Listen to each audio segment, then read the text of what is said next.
Hello everyone. In a prior recording I talked about how I am tired of the people who think they know computers but in reality don't. I am going to continue that same line of thought by covering another subject where people can improve. Brand name computers aren't always the best. Sometimes it requires a very custom solution. Luckily, there is an option for this if the person happens to be near a micro center. You'll notice on my screen that I've had the custom built computers page open. You can see that they do Windows, Linux, and servers. $150 fee, basically. There is a catch with this though. Standard driver installation, all parts and software must be purchased from Micro Center. The catch hasn't resulted in a problem yet for me, but there is a chance that it could, and I will show you why. When you're looking through the Micro Center store, you'll see two tabs for items: available to ship and items found. Available to ship and items found are two separate things. Items found usually indicates both the available to ship and the ones that can only be found in store. So when you're going through here, click on the item that you want and make sure that it is either shipping or something you have to pick up in the store, because there is a chance that the store that's near you doesn't have the item. So that's where that comes in. I'll get to liquid cooling in a minute, but while we're on the subject of building and stuff, this is another page of Micro Center. This is referring to repair pricing. It does vary, but one thing that's kind of important to look at in here is the upgrade install stuff. This will tell you what the cost is for a particular part. So let's just say that you decide to go forward with Micro Center building your PC, as we saw on this page. Then later on, if you need new parts or something, then you can just do this.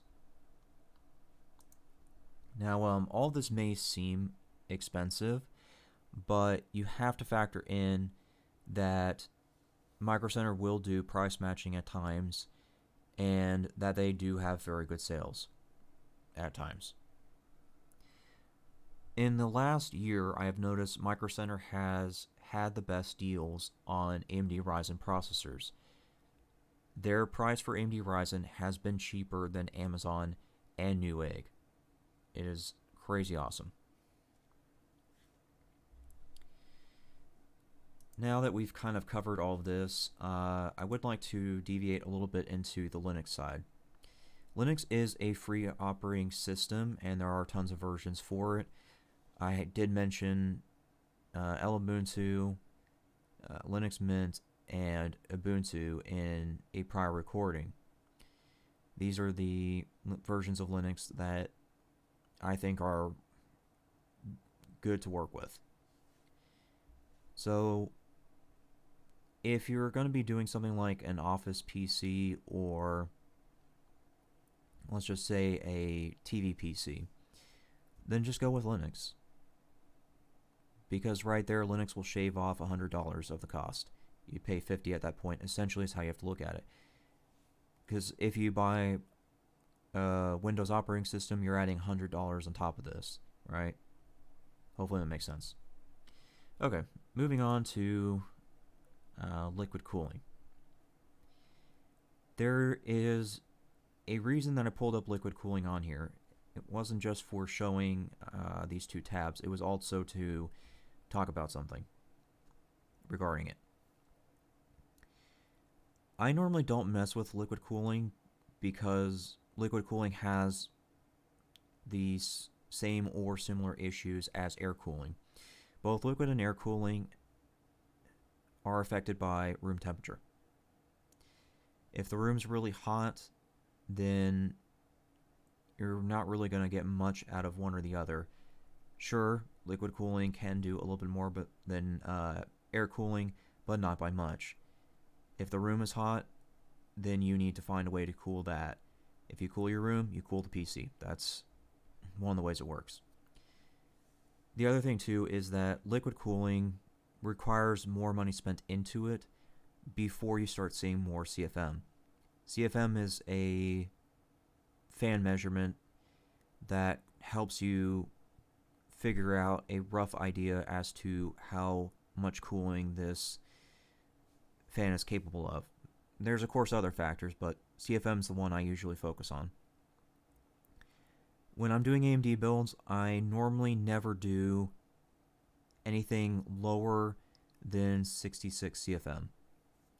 This Cooler Master right here is a 66.7, so this just barely rides the line.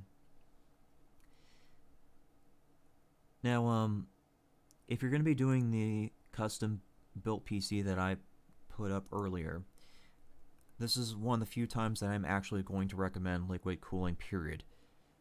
My reasoning for that is because if you're going to build a PC from them, then you're going to need the ability to bring back the PC for repairs or other things.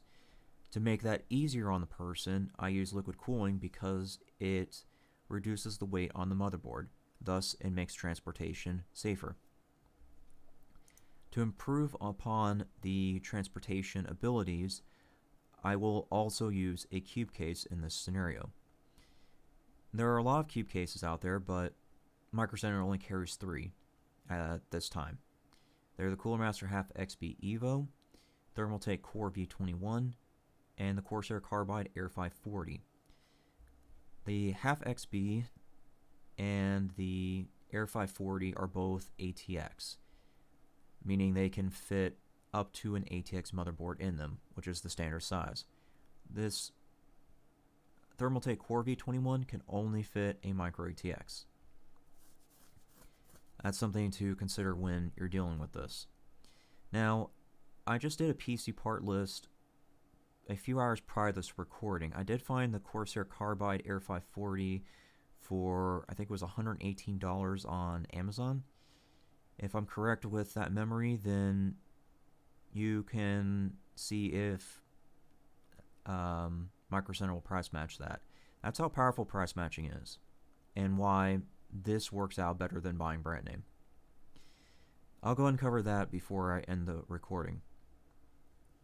Price matching is something you have to request when purchasing products. I can't remember if Newegg and Amazon still do it, but I know for sure Micro Center and Fry's still do price matching. What price matching means is that, let's just say in this scenario that you want one of these cases and it happens to be cheaper elsewhere. What you would do is you would bring the printout of the sale from wherever it was cheapest to Micro Center and show it to them. Then ask if they're willing to price match. From what I've seen, price matching only works with the for sale price, not the rebate price. Usually when a sale happens, you will find an item for sale and then it'll say below it $20 rebate or whatever. Price matching will not work for that rebate thing from what I've seen. It will only work for the for sale price. It is still a very powerful tool though, and if you put an effort into looking around for parts, reading reviews and that stuff, you can eventually work out a plan that involves price matching on all of your parts. I've done it before many times. Price matching has saved me as much as $120 on some builds. That is a lot of money to save for very little work. It takes me maybe 10 to 15 minutes of Google searching to find what I need to be able to price match. I hope that helps. That's all I have. Thanks for listening.